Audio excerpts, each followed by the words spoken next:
Nossos sábios nos dizem que devemos estudar uma aliá todo dia. O que é aliá?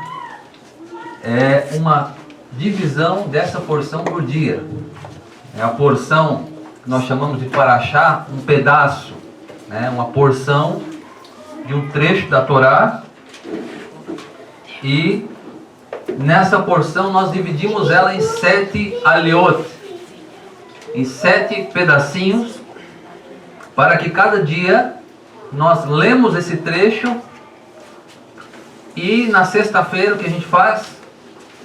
Lê a sexta e a sétima porção, porque é porção dupla, né? O Shabat, a gente vai estudar essa porção inteira.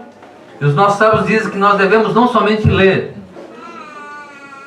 a aliá diária, mas nós devemos estudar, pegar um livro, pegar comentário dos sábios, pegar o que Yeshua falou daquela porção naquele dia. E muito mais do que estudar, os nossos sábios nos ensinam que nós devemos viver a porção durante a semana. E a porção dessa semana vem trazendo leis que condizem ao amor ao próximo. A questão da benevolência, você ajudar. Vamos ver várias vezes aqui dizendo que você tem que ser justo, que a balança tem que ser uma balança justa. Que você, quando vê um animal do teu irmão caído, vá lá e ajude a levantar. Então nós temos que trazer isso para os nossos dias, para viver essa paraxá, viver essa porção na sua plenitude, e através dela nós vamos ter grandes experiências com Hashem no nosso dia a dia.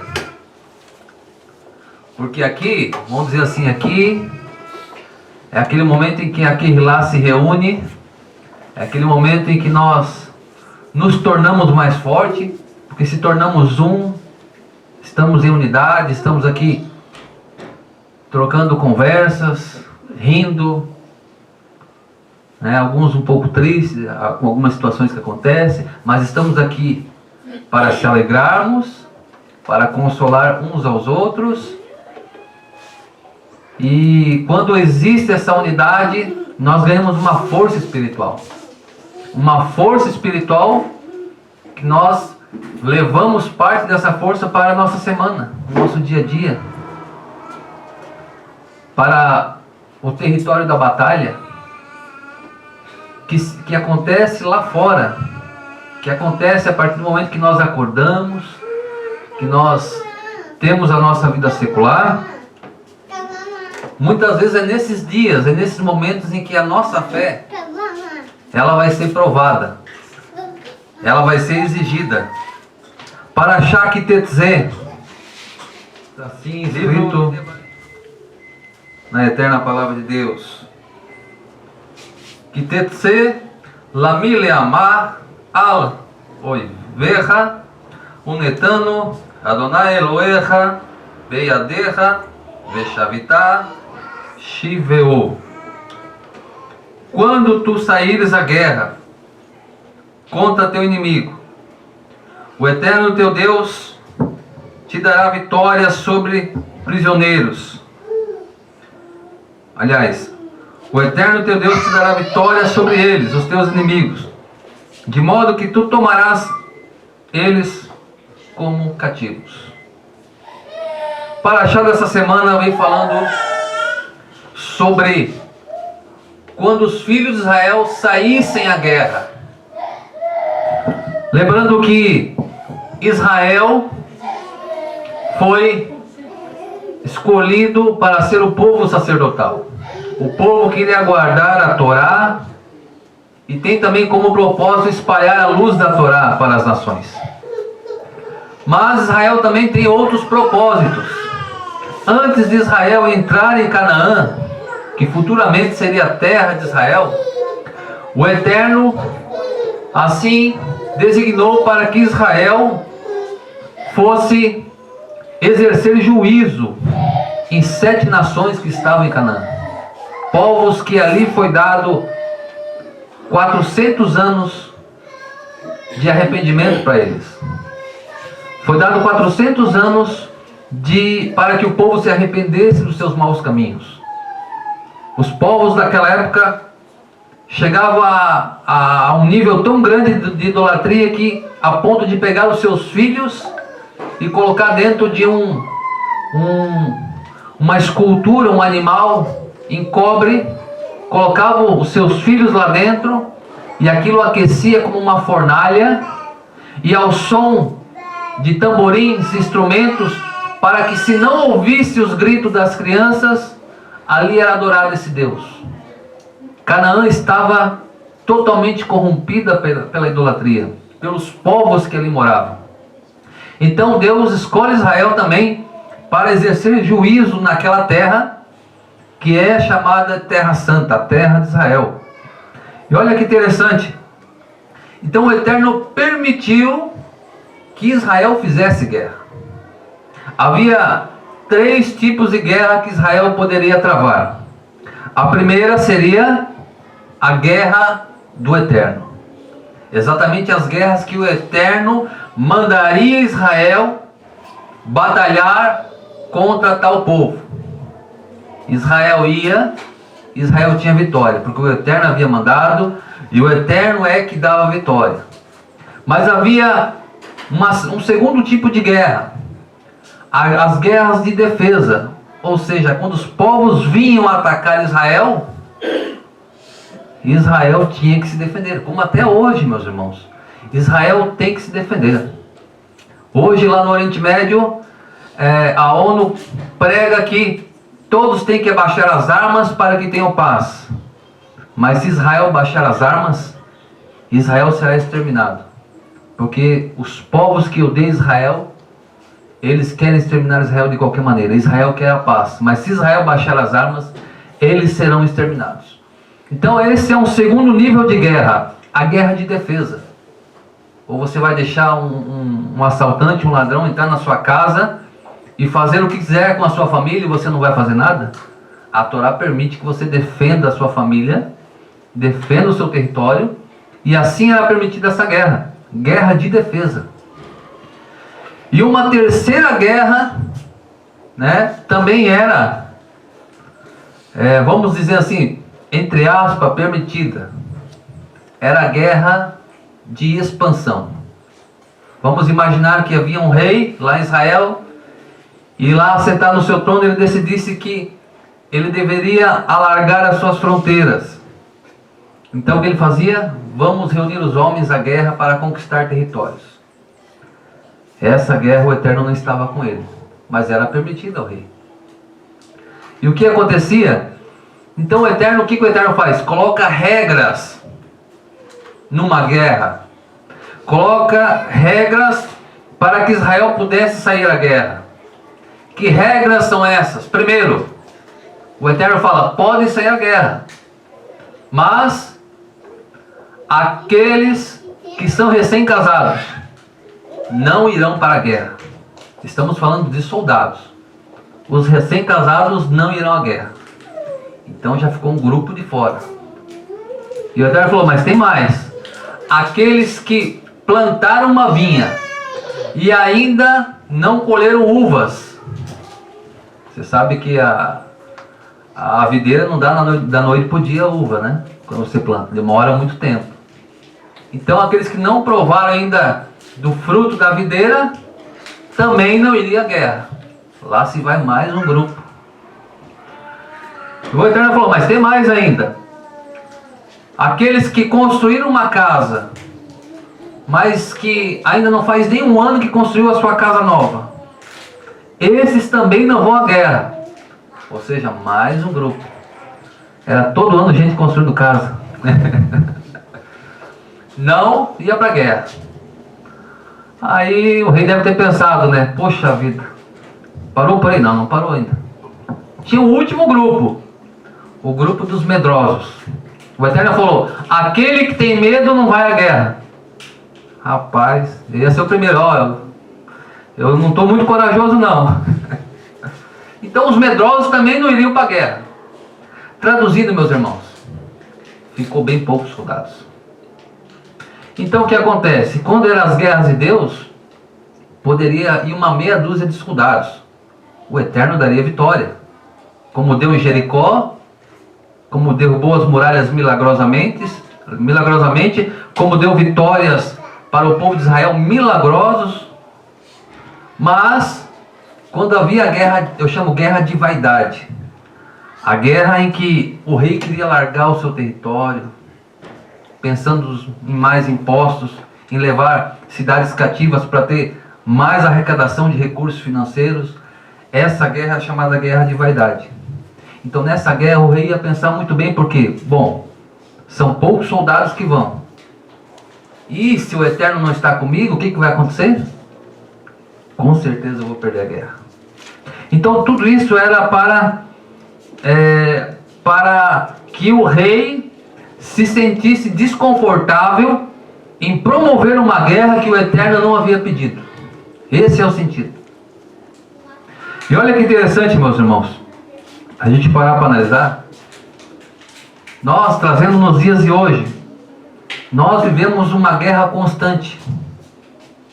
Uma guerra constante no nosso dia a dia. Pessoas que tentam nos atingir, os inimigos que nos cercam, espirituais, às vezes até físicos, pessoas que acabam se tornando inimigos gratuitos, pessoas que muitas vezes não respeitam a tua fé, pessoas que poderiam dizer: Cid, eu não concordo com a tua religião, mas ela tem preceitos bons, ela te ensina a amar o próximo, então eu vou respeitar. Isso é o mínimo que um ser humano tem que fazer. E muitas vezes, por causa da nossa fé, principalmente a fé judaica, nós ganhamos inimigos. Esses inimigos se levantam. Mas o que nós temos que notar é o seguinte: muitas vezes também nós podemos travar guerras desnecessárias. Muitas vezes nós podemos travar guerras em que o Eterno não mandou nós guerrear. Às vezes são guerras de vaidade. Às vezes são guerras nossas também de egoísmo. Às vezes guerras de prepotência. Nós somos seres humanos e nós temos que corrigir as arestas. Porque a quem muito é dado, muito será requerido também. A quem muito foi confiado, o Eterno vai requerer muito mais. Então a Torá nos ensina que todos os seres humanos são iguais. Judeu, católico, evangélico, hindu. Todo ser humano tem a centelha divina, a faísca divina. Todo ser humano, a alma que ele tem é uma alma que vem de Deus. É por isso que o Eterno manda amar o nosso próximo. A Torá fala sobre isso, amar o nosso próximo. A Torá, Yeshua, nos ensina que nós temos que amar o nosso próximo. Yeshua ainda vai um pouco mais além, que ele fala: ame até os vossos inimigos. Por que Yeshua fala isso? Se nós procurarmos na Torá, não está escrito para amar o inimigo, está escrito para amar o próximo. Mas a palavra inimigo e próximo, elas são constituídas das mesmas letras. Só vai mudar os pontos maçoréticos, mas são as mesmas letras. Então o que Yeshua estava fazendo? Estava interpretando a Torá.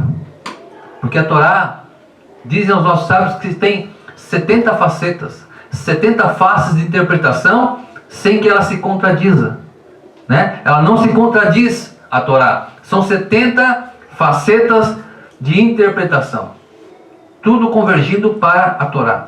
Então o que Yeshua fala é uma interpretação da Torá. No versículo que diz: ame o teu próximo, nessa palavra, sem botar as vogais, ela vai também significar inimigo. Yeshua fala: ame também o teu inimigo. Faça o bem a quem te faça o mal, e por causa disso juntarás brasa viva e terás um grande galardão. Então olha que interessante, para achar da semana que vem falando: quando saíres da guerra, quando saíres contra o teu inimigo, nós temos que ter o cuidado para respeitar até os nossos inimigos e não fazer uma guerra de vaidade, não fazer uma guerra em que o Eterno não esteja conosco. Simplesmente uma guerra, às vezes, de arrogância. Então, para achar que tem que dizer, quando saíres contra o teu inimigo.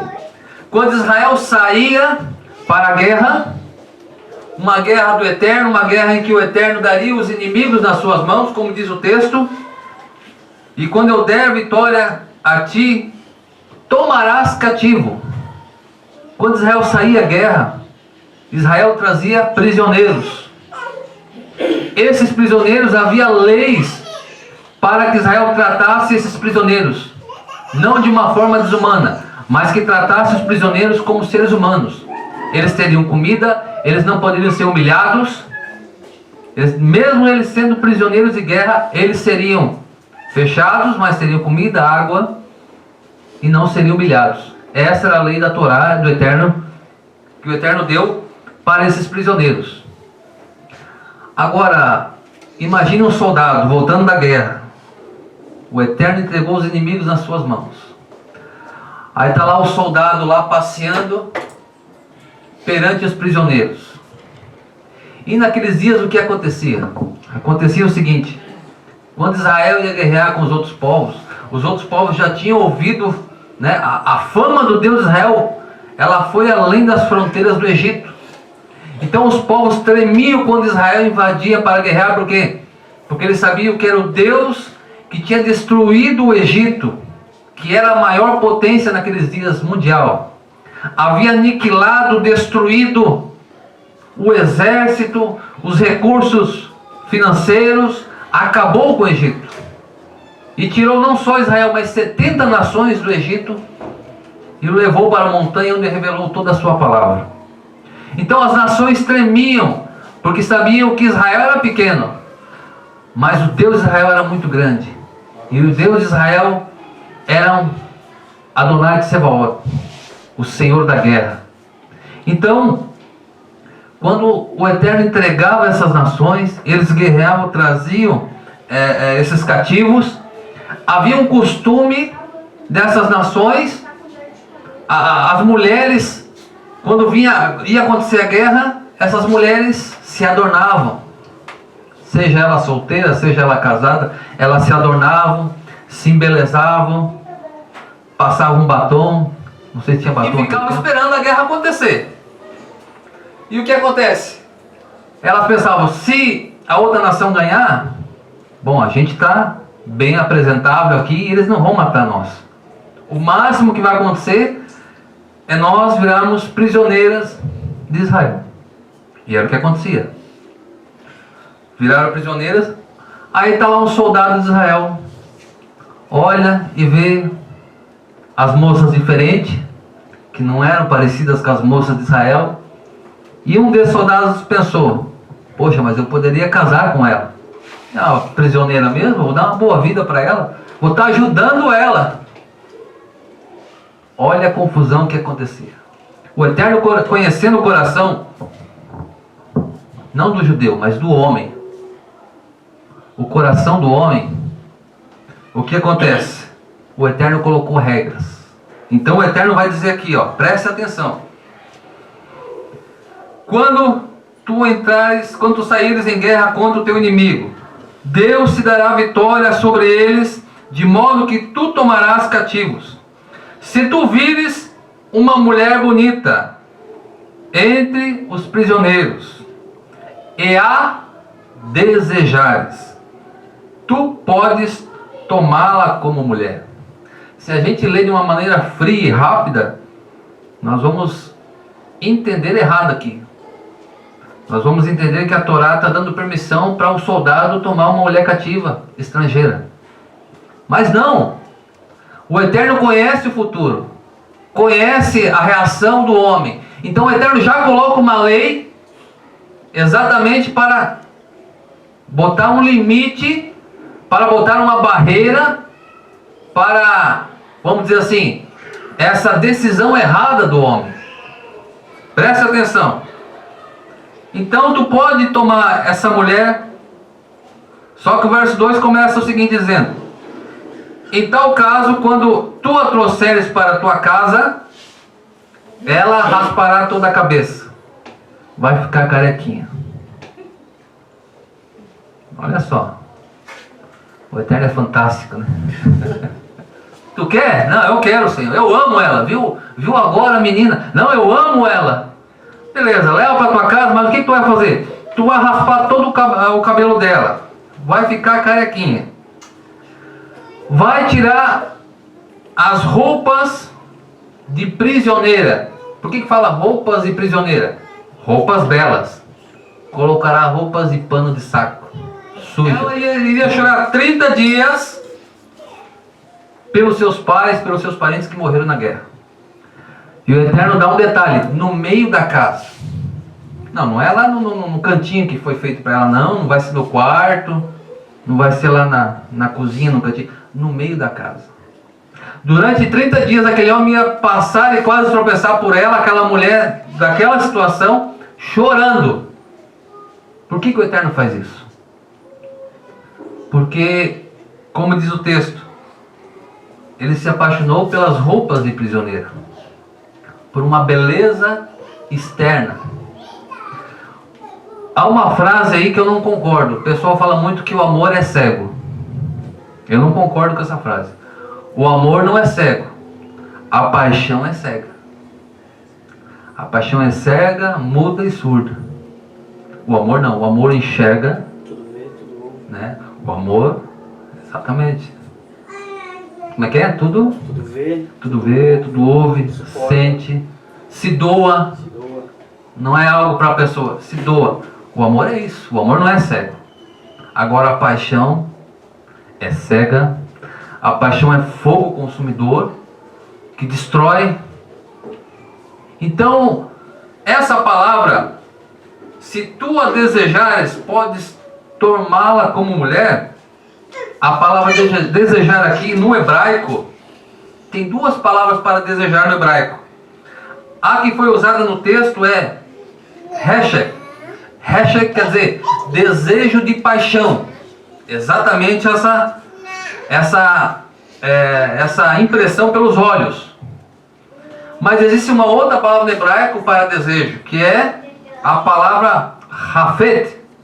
Hafet é o que? É desejo, mas desejo na questão mais intelectual, de maneira mais pensada, de maneira mais calma, analisando, usando o raciocínio.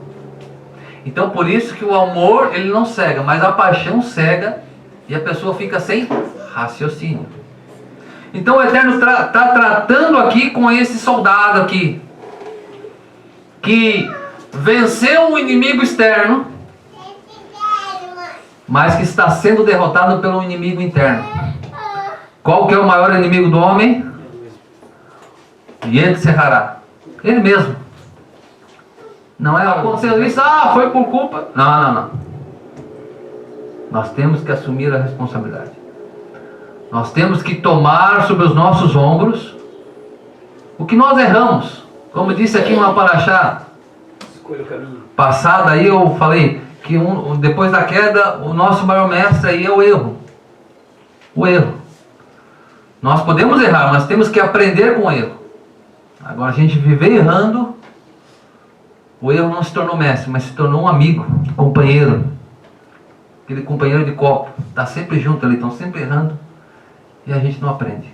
Então o Eterno está querendo ensinar esse soldado israelense que ele está cometendo algo que vai trazer transtornos espirituais, físicos, psicológicos.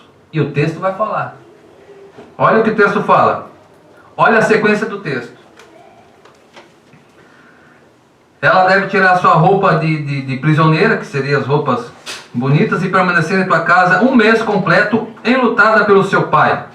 Somente então tu podes ter a intimidade com ela e possuí-la fazendo tua esposa. Depois de 1 mês, depois de todo esse cenário.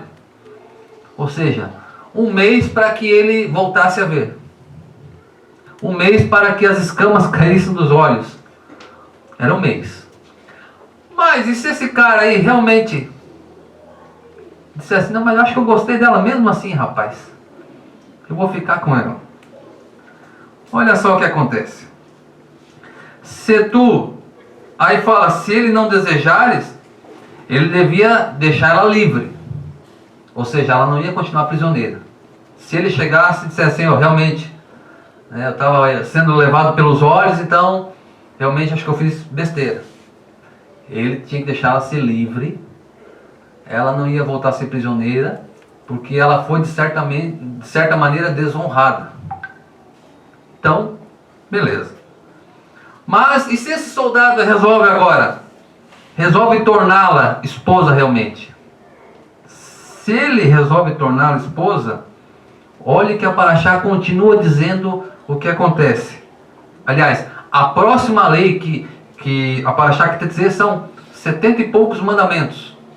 Olha o que vai dizer o texto seguinte a essa passagem. Olha só, verso 15.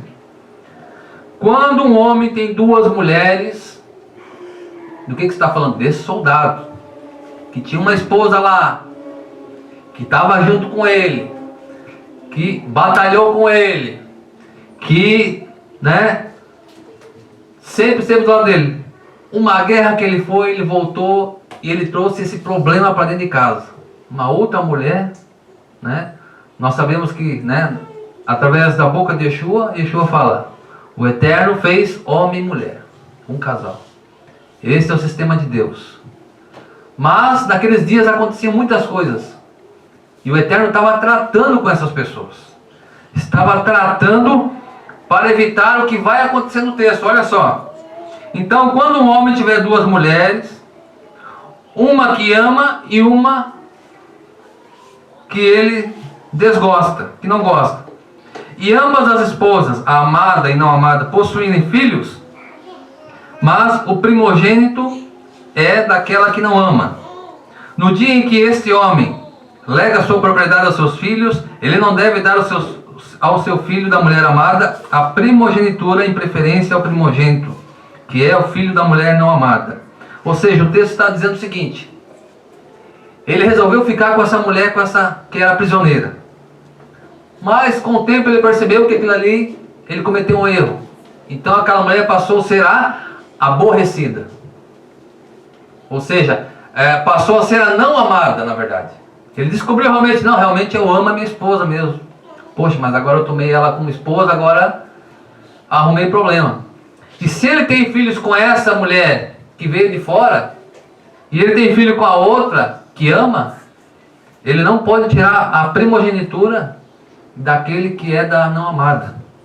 Porque ele não pode favorecer, porque ele cometeu um erro, ele vai ter que acabar arcando aí com as suas consequências. E agora vai falar do filho. O texto agora vem falando do filho rebelde. Na sequência, falamos as vestes de prisioneira, o homem que traz essa mulher de fora e quer tomar como esposa. Vemos o Eterno dando leis para abrir os olhos do homem, mas se mesmo assim ele toma por esposa, e o texto vai falar da aborrecida e da a não amada e da amada. Ou seja, já nós entendemos aqui que está acontecendo problemas. E o próximo passo vai falar o seguinte do filho rebelde. Olha só a consequência de não seguir a Torá. A consequência de não der ouvido à voz do Eterno.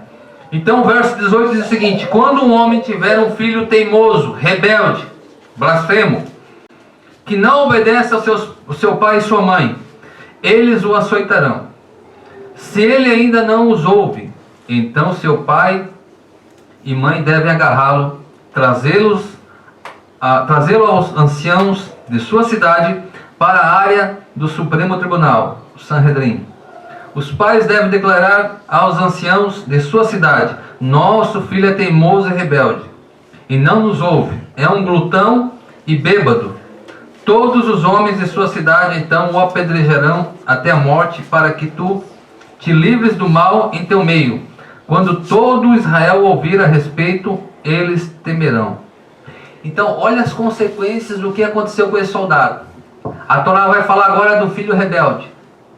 Ou seja, mesmo ele contraindo matrimônio, a Torá falando desse filho rebelde, o que vai acontecer? São as consequências, né? Por mais que essa mulher tenha, entre aspas, se convertido, porque só Deus conhece o coração, mas ela tem toda uma tradição pagã, ela tem toda uma linhagem pagã, ela tem todo um costume pagão. Então, ou seja, essa mulher, quando tiver um filho desse soldado judeu, será que ela vai ensinar o Shema ou vai ensinar outras coisas? Olha, lá na minha terra, meu filho, a gente adorava outros deuses. E isso pode gerar o quê? Um filho rebelde, um filho que é contrário à Torá, um filho que vai ser um blasfemo. Os nossos sábios falam que isso nunca aconteceu em Israel, de um filho ser apedrejado. Nunca aconteceu. Mas a Torá fala sobre isso, fala das consequências desse matrimônio que foi tomado por um desejo de paixão cego, e aí gera um filho rebelde, um filho que traz vergonha, um filho que traz desonra para a casa do pai. E isso era extremamente terrível, porque o único mandamento do Eterno que traz uma promessa é justamente o mandamento que diz: honra o teu pai e tua mãe, para que te prolongue os teus dias sobre a face da terra. E a Torá continua, preste atenção. Verso 22. Quando um homem, no caso esse homem é legalmente sentenciado à morte e executado, esse filho rebelde, tu deves então pendurá-lo no madeiro. Porém, tu não podes permitir o seu corpo permanecer na forca, no madeiro, de um dia para o outro, mas tu deves enterrá-lo no mesmo dia. Olha só o que acontece. A lei é o seguinte: se houver um filho rebelde, blasfemo, um filho que desonra totalmente o pai, desonra a Torá, alguém que não tem jeito, deve levar, apedrejar e pendurar numa árvore. Mas aquele corpo não pode passar a noite ali. Antes do pôr do sol, aquele corpo tem que ser tirado do madeiro, para que a terra não sofra maldição. Essa é a lei que está escrita na Torá. E o madeiro virou o quê? Nesse sentido de ser alguém pendurado pelo pecado de rebeldia, aquela pessoa se torna maldito. Porque daí vai estar escrito: maldito todo aquele que for pendurado no madeiro. Olha que interessante se a gente analisar com o sacrifício de Yeshua. Quando Adão peca, meus irmãos, quando Adão peca, o que acontece? Adão peca e foi através de uma árvore que aconteceu todo esse problema. A serpente estava ali no Éden, naquela árvore. Foi através daquela árvore que dava o fruto do conhecimento do bem e do mal. Então ali, aquela árvore, aquele madeiro, foi o meio em que o homem poderia escolher o bem ou o mal. Através daquela árvore, através daquele madeiro, simbolizado pelo fruto. E olha que interessante, quando Adão peca, a sentença de Adão era o quê? Era ele ser pendurado naquela árvore, porque ele cometeu o pecado de rebeldia. E nós vemos que o pecado de rebeldia contra os céus, ainda mais Adão, que era perfeito, e nele só havia o bem. E quando ele comete esse pecado, é um pecado de rebeldia contra o governo dos céus, ele deveria ser pendurado ali. Ele deveria ser executado. E na Torá, se nós formos ler, nós vamos ver o seguinte, na tradução mais original, que ele se esconde dentro da árvore. Dentro da árvore. Se você pegar no original, a tradução diz: ele se escondeu entre as árvores. Mas no original, fala de uma árvore, fala que ele se escondeu dentro da árvore. Aí o que acontece? O Eterno, com a sua misericórdia, não o pendurou na árvore. Não o executou como a lei pedia. O pecado de um filho rebelde, que foi Adão. Mas a lei não pode ficar vazia. A lei ela tem que ser cumprida. É por isso que a morte de Yeshua tem que acontecer exatamente no quê? No madeiro. Ele não poderia ser morto à espada, envenenado, não. O sacrifício de Yeshua tinha que ser profético, porque foi onde tudo começou o pecado. Começou naquela árvore, com a desobediência de Adão. Então Yeshua vem pagar um preço que Adão não conseguiu pagar. Um preço mesmo que Adão morresse ali, não conseguiria saciar a justiça. É por isso que precisa vir alguém de cima. Alguém das regiões celestial, né? Para trazer um preço para que fosse pago esse preço exigido pela justiça. Ou seja, meus irmãos, o pecado, ele criou um desequilíbrio no universo. Ele não criou só um desequilíbrio aqui nesse mundo que nós vivemos no planeta Terra. Aqui nesse mundo ele criou um desequilíbrio no ecossistema, nos animais. Os animais no Éden, eles não comiam outras carnes, eles comiam frutos, comiam tudo que saía da terra. Depois do Éden, uma maldição veio sobre a terra, os espinhos brotaram, os cardos, os animais, né, saíram do seu propósito. É por isso que no livro de Isaías diz que, né, no mundo vindouro, o boi pastará com o leão. Alguns querem colocar que o leão pastará o boi. Não, não. O boi pastará junto com o leão. Os dois vão comer palha. Porque esse é o desígnio original da criação. Não haverá morte de ser vivo, de animais. Então Yeshua vem pagar esse preço. É por isso que nenhum homem, nem Moisés, nem Elias, nenhum homem conseguiria pagar esse preço. Porque esse pecado que aconteceu no Éden, houve um desequilíbrio não só no nosso planeta, mas um desequilíbrio no universo. É por isso que Paulo vai falar o seguinte, que nós estamos colocados, né, no mundo, né, o mundo está como espectadores ao nosso respeito. Essa palavra mundo é cosmos no grego, universo. Ou seja, os seres de todas as regiões celestiais estão apontados para cá, estão com expectativa para ver o que vai acontecer. Como vai desenrolar essa história? Né? E há 2000 anos atrás, nós vemos alguém que vem lá das regiões de cima, que não vem da onde eu e você saímos, mas vem das regiões mais altas. Só ele poderia pagar esse preço. Só ele poderia saciar essa sede da justiça. Essa lacuna que foi criada pelo pecado, nem se toda a humanidade fosse se entregasse como sacrifício, não pagaria. Porque, como diz o apóstolo Paulo, todos pecaram e todos carecem da glória de Deus. E Romanos vai dizer, o livro Romanos diz que o salário do pecado é a morte, mas o dom gratuito de Deus é o Mashiach, é Yeshua, aquele que dá vida e vida eterna. Então tem que vir de uma região superior, trazendo redenção para esse mundo e trazendo novamente equilíbrio para o universo. Então Yeshua, ele vai se colocar no lugar do filho rebelde. No lugar, é por isso, meus irmãos, é por isso que ele morre no madeiro, não é à toa. É por isso que ele é pendurado no madeiro. É por isso que antes do pôr do sol ele é tirado, porque a Torá falava isso, que ele não pode passar a noite ali para que não amaldiçoe a terra. E ele se tornou maldição, como diz Isaías, ele tomou sobre si as nossas maldições. Nós o reputávamos por aflito, ferido de Deus, né? E através das suas pisaduras fomos sarados. É ele que traz esse equilíbrio novamente para o homem. É ele que vai colocar as coisas no lugares, como estava no Éden. Então ele vai se colocar no lugar desse filho rebelde. Ele se coloca no lugar desse filho rebelde e vai trazer essa redenção. Essa paraxá tem vários mandamentos. Tem vários mandamentos, 72 ou 74, se não me engano. 74. E ela vai ter um outro mandamento aqui.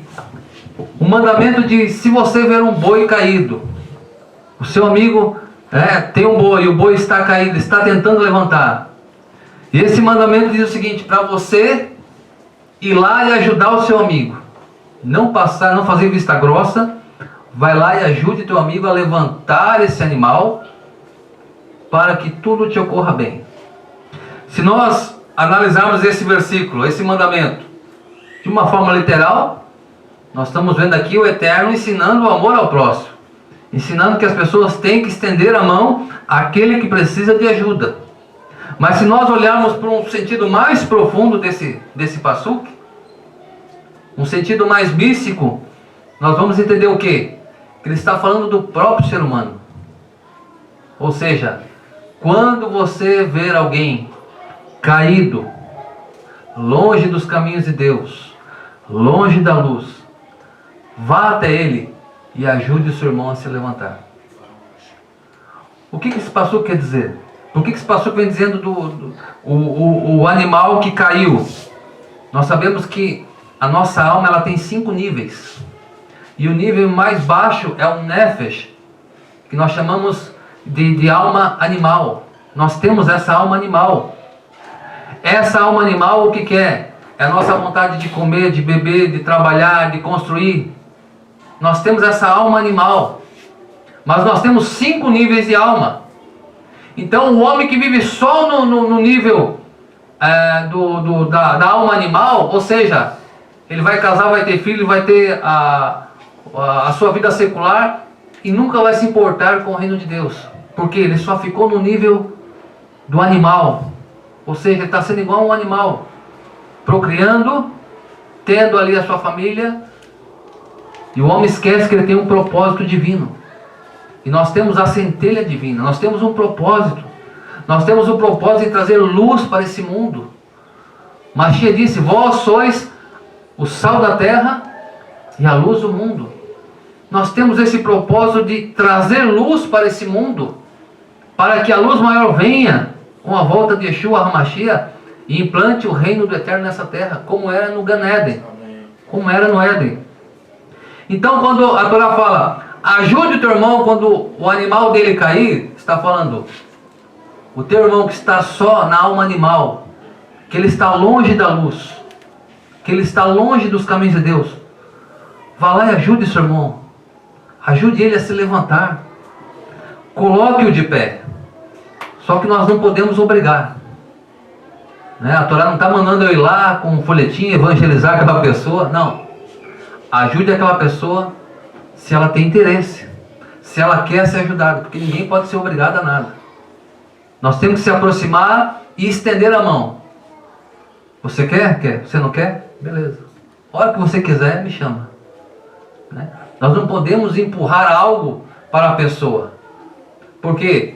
Porque eu posso colocar ela de pé e ela não está preparada para estar de pé, ela vai cair novamente e vai ser pior. Mas se ela por força própria quer ajuda, você estende a mão, ela vai se levantar de uma maneira que ela nunca se levantou. Então esse pastor que está dizendo nesse sentido mais oculto aqui, ajude o seu irmão que está longe da luz, com um sorriso, com um abraço, com alguma coisa que possa resgatá-lo para a luz, trazer luz para ele. E mais um pastor que vai falar o seguinte,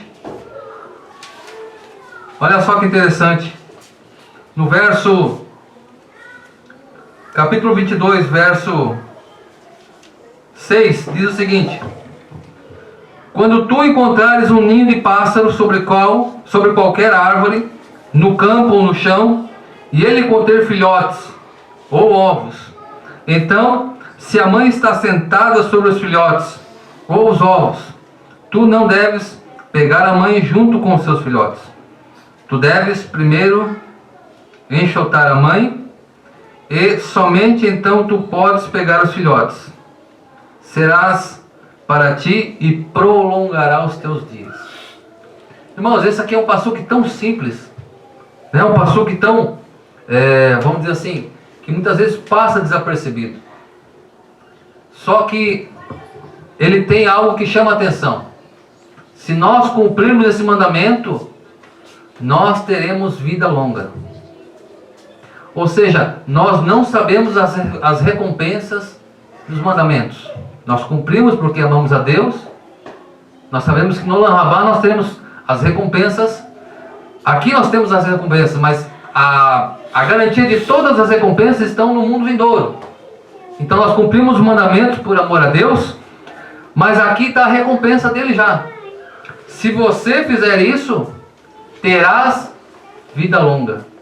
A mesma promessa quando fala: honre o teu pai e honre a tua mãe, para que os seus dias se prolonguem sobre a face da terra. Ou seja, a Torá está chamando a atenção para esse versículo, dizendo que aqui há um segredo dentro desse versículo. Ou seja, os nossos sábios dizem que esse ninho, esse pássaro, né, os filhotes, tudo isso tem uma representatividade. Esse ninho representa o palácio do Mashiach, representa o ninho do Mashiach. O pássaro mãe representa Israel, porque é Israel que traz à luz Mashiach. É Israel que vai trazer, através da genealogia, da descendência, vai trazer à luz Mashiach. É por isso que Paulo fala, né, qual a vantagem do judeu? E ele mesmo responde: todas, em todos os aspectos. Deles são os patriarcas, deles é a Torá, deles é a lei, deles são os profetas, deles são o serviço, a adoração, deles é o Mashiach. Irmão, nós entramos em Arapuca, nós entramos totalmente pela graça e misericórdia de Deus, porque o povo de Israel esperava o Mashiach. O povo de Israel sempre esperou o Mashiach. Eu e você não esperava o Mashiach. Mas como o pássaro sai do ninho, o Mashiach aprove sair do ninho para buscar os que estavam fora, para trazer novamente para junto dos outros, para junto de Israel. Esse símbolo de Mashiach sendo o pássaro também, nós vamos ver a figura do pássaro sendo colocada em vários trechos da Torá. Nós vamos ver o pássaro sendo sacrificado lá no santuário. Lembra, Pinhas, do Minhá? O pássaro sendo sacrificado lá num sacrifício que era feito para o leproso. Quem era o leproso? A pessoa que era excluída de Israel, que estava com lepra. Ele era excluído da comunidade.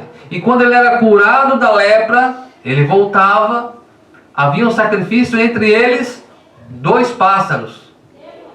E o interessante é que um pássaro era morto e o outro soltava ele, era livre. Está falando das duas, né, das duas missões de Mashiach. A primeira é ser morto para a purificação do leproso. E a segunda, ele vai, mas ele volta. Assim como a ave que Noa soltou. Noa soltou a ave, foi uma vez, foi 2, e na terceira vez ela volta, mas volta com um galho, né, de uma árvore da oliveira, trazendo no seu bico, ou seja, trazendo luz para aquela arca. O Mashiach saindo da arca, saindo do ninho, e indo buscar aqueles que estavam longe, trazendo para perto. Está falando do mundo vindouro, do Olam Rabá, da Nova Jerusalém. Então, essa figura do pássaro é muito emblemática dentro do judaísmo.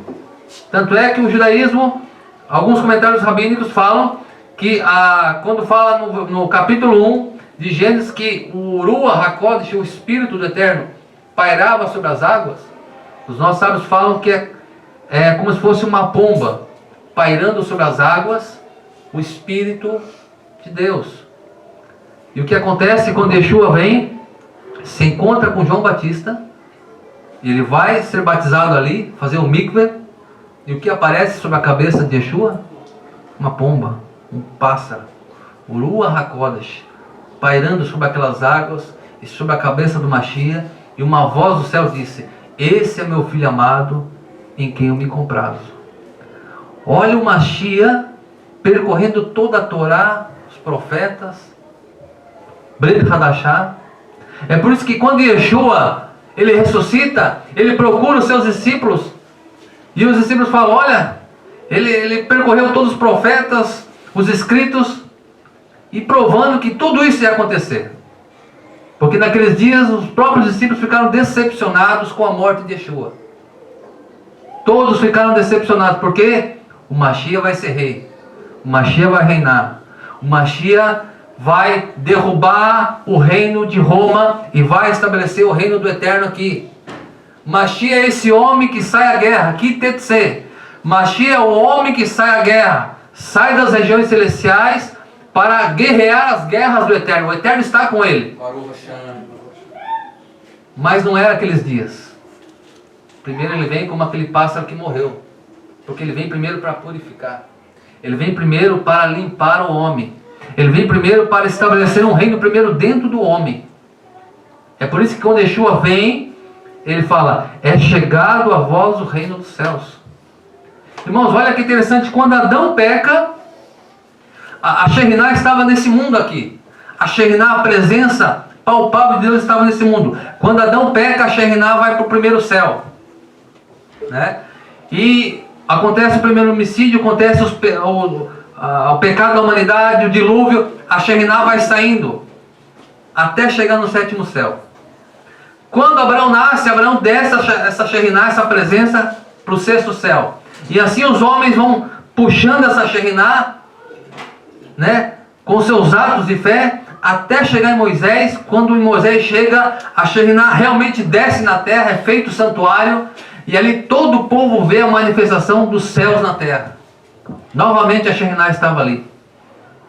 Mas depois da morte de Moisés, e Moisés havia profetizado que depois, ele falou: depois da minha morte, vocês vão desviar dos caminhos de Hashem, vocês vão quebrar a Torá. Mas mesmo vocês quebrando a Torá, mesmo vocês sendo dispersos, mesmo vocês sendo prisioneiro entre as nações, se vocês fizerem techuvá e se arrepender, eu vou buscar vocês, como um pássaro busca os seus filhotes e traz nas suas asas. Assim o Eterno buscou novamente os filhos e eles voltaram. Só que a Shekhinah dessa vez estava longe. É por isso que quando Yeshua vem, o que Yeshua fala? É chegado até vós o reino dos céus. Ou seja, Yeshua traz a Shekhinah para dentro de cada coração que coloca a Torá como regra de fé sobre si e aceita o testemunho do Mashiach. Essa Shekhinah vem sobre nós. E essa Shekhinah vai vir de forma maravilhosa quando a trombeta, a última trombeta for tocada. Quando os céus se desenrolarem como um pergaminho e nós virmos a aparição do Filho do Homem nas nuvens. E como diz Apocalipse, todo olho verá, até aquele que os transpassaram verão. E, como diz Zacarias, e a casa de Judá, a casa de Benjamim, olharão, prantearão e chorarão, como quem chora pela morte do filho primogênito. Que Hashem vos abençoe, que Hashem nos alimente a nossa fé a cada dia. Nós vemos toda a trajetória do Mashiach desde o Bereshit, desde o Gênesis, e até os nossos dias, a mensagem saindo do ninho, o pássaro saindo do seu ninho, que é a terra de Israel, e percorrendo os 4 cantos da terra, trazendo os filhos e adotando. Não só os filhos, mas adotando também, para que todos possam ser uma mesma família. Assim possam ser chamados filhos de Abraão, quer na carne, quer no espírito. Hazak Baruch, que o Senhor os abençoe.